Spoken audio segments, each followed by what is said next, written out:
She's the author of Wandering Palate. It's a travel journal / recipe book. Here's Erica Schlick's recipe for grain-free sweet potato hush puppies. Hi, today I'm going to be showing you how to make a grain-free hush puppy recipe. Now, hush puppies are a delicious little fried treat that's typical in the South, and they're generally made with corn, and corn is not allowed on a paleo diet, and for me personally, I noticed that it causes a lot of inflammation, so I wanted to make a grain-free paleo version that I can enjoy.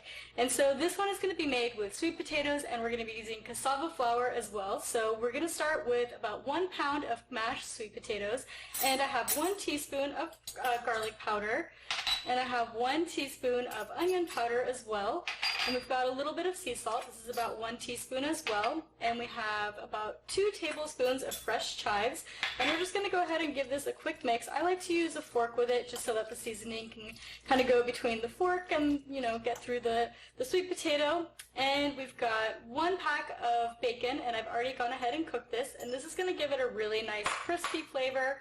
And we have some sauteed white mushrooms as well. So this is about 8 ounces, about half a pack of a traditional mushroom box. And again, we're just going to use our fork and combine this a little bit. And you'll notice that things are really kind of starting to stick to it, and the sweet potato is separating a little bit, but we're going to bring it all together with our egg. So we've got 1 egg that's been beaten. And now we're going to be adding in our cassava flour. So I have half a cup of cassava flour, and you don't need to sift it. You can just kind of put it in as is, and you'll notice that the sweet potatoes are going to start to get really sticky, and this is going to really help to hold it together. And so at this point, I like to switch to a spatula that's going to help us mix this in a little bit better. And you can also use your hands to combine it if you find that that's a little bit easier. Sometimes I like to use a spatula in the beginning, and then at a certain point when you realize you need to mix it in a little bit more, you can start using your hands. Okay, and now that our hush puppies have been fully combined and mixed together, we're going to start forming these into little ball shapes. And it's a little sticky, but don't worry, you'll be able to form a ball just by swishing it in your hands. And we'll just go ahead and make it until we have all of our mix combined before we go ahead and start frying these. And you want them to be probably about an inch and a half diameter each. And that's going to be a perfect hush puppy because it'll be nice and moist on the inside and nice and crispy on the outside.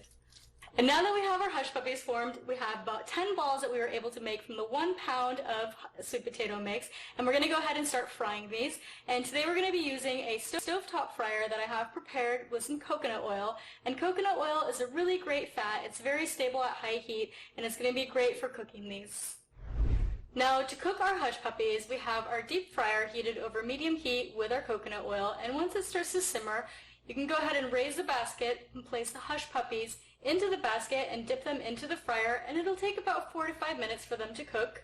And once you pull them out, you can use a slotted spoon to remove them from the basket, and go ahead and set them on a prepared dish that has a paper towel on it so that any of the excess oil can drain, and let them cool completely before serving them.